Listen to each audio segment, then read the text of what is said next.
A Bad Case of Stripes, written by David Shannon. Camilla Cream loved lima beans, but she never ate them. All of her friends hated lima beans, and she wanted to fit in. Camilla was always worried about what other people thought of her. Today, she was fretting even more than usual. It was the first day of school, and she couldn't decide what to wear. There were so many people to impress. She tried on 42 outfits, but none seemed quite right.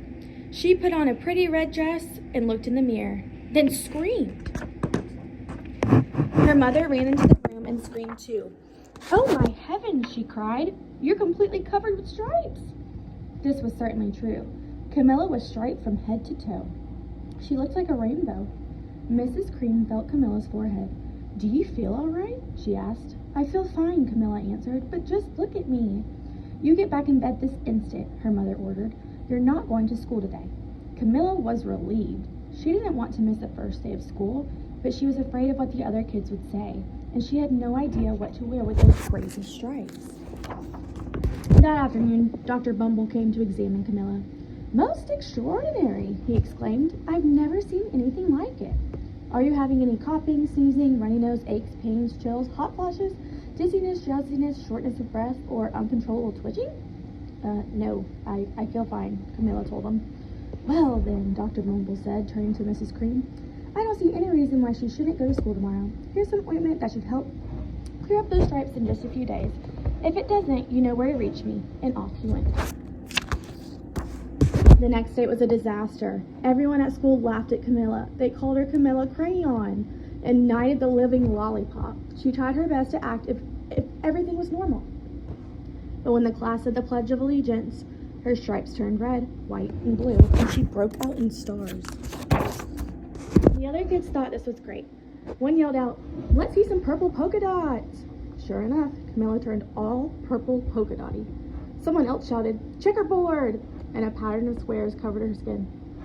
Soon, everyone was calling out different shapes and colors, and poor Camilla was changing faster than you can change the channels on TV. That night, Mr. Harms, the school principal, called.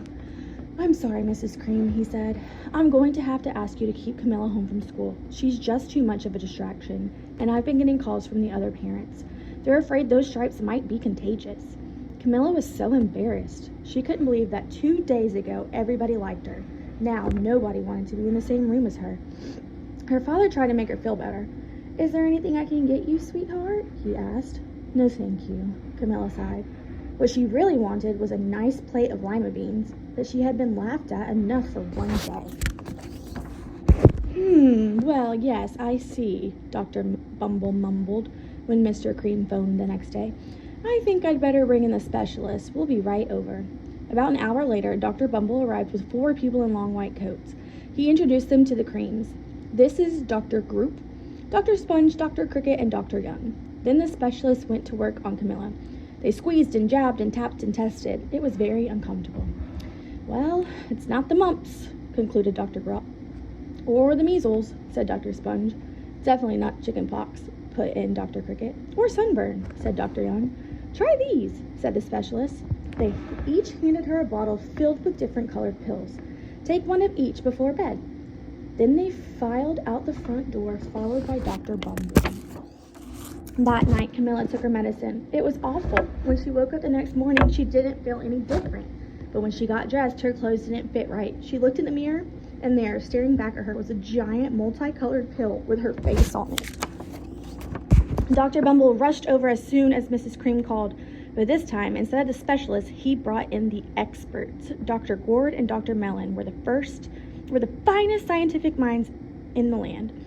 Once again, Camilla was poked and prodded, looked at and listened to. The experts wrote down lots of numbers, then they huddled together and whispered. Dr. Gord finally spoke. "It might be a virus," he announced with authority. Suddenly, fuzzy little virus balls appeared all over Camilla. "Or possibly some form of bacteria," said Mr. Mellon. Out popped squiggly little bacteria tails. "Or it could even be a fungus," added Dr. Gord. Instantly, Camilla was covered with different colored fungus blotches. The experts looked at Camilla, then at each other. "We need to go over these numbers again and get back to the lab," Dr. Gord explained. "We'll call you when we know something." But the experts didn't have a clue, much less a cure. By now, the TV news had found out about Camilla. Reporters from every channel were outside her house telling the story of the bizarre case of the incredible changing kid. Soon, a huge crowd was camped out on the front lawn. The Creams were swamped with all kinds of remedies from psychologists, allergists, herbalists, nutritionists, psychics, and an old medicine man, a guru, and even a vegetarian. Each so-called cure only added to poor Camilla's strange appearance until it was hard to even recognize her. She sprouted roots and berries and crystals and feathers and a long, furry tail. But nothing worked. One day, a woman called herself an environmental therapist, claimed she could cure Camilla. Close your eyes, she said. Breathe deeply and become one with your room. I wish you hadn't said that, Camilla groaned. Slowly, she started to melt into the walls of her room. Her bed became her mouth. Her nose was her dresser, and 2 paintings were her eyes. The therapist screamed and ran from the house. What are we going to do? Cried Mrs. Cream. It just keeps getting worse and worse, she began to sob. At that moment, Mr. Cream heard a quiet little knock at the front door. He opened it, and there stood an old woman who was just as plump and sweet as a strawberry. Excuse me, she said brightly, but I think I can help. She went into Camilla's room and looked around. My goodness, she said with a shake of her head. What we have here is a bad case of stripes. One of the worst I've ever seen. She pulled out a container of small green beans from her bag. Here, she said, these might do the trick. Are those magic beans? Asked Mrs. Cream. Oh my, no, replied the kind old woman. There's no such thing. These are just old plain lima beans. I'll bet you'd like some, wouldn't you? She asked Camilla. Camilla wanted a big, heaping plate full of lima beans, more than just about anything. But she was still afraid to admit it. Yuck, she said. No one likes lima beans, especially me. Oh dear, the old woman said sadly. I guess I was wrong about you. She put the beans back in her bag and started towards the door. Camilla watched the old woman walk away. Those beans would have tasted so good. And being laughed at for eating them was nothing compared to what she had been through. She finally couldn't stand it. Wait, she cried. The truth is, I really love lima beans. I thought so, the old woman said with a smile. She took a handful of beans and popped them into Camilla's mouth. Mmm, said Camilla. Suddenly, the branches, feathers, and squiggly tails began to disappear. Then the whole room swirled around.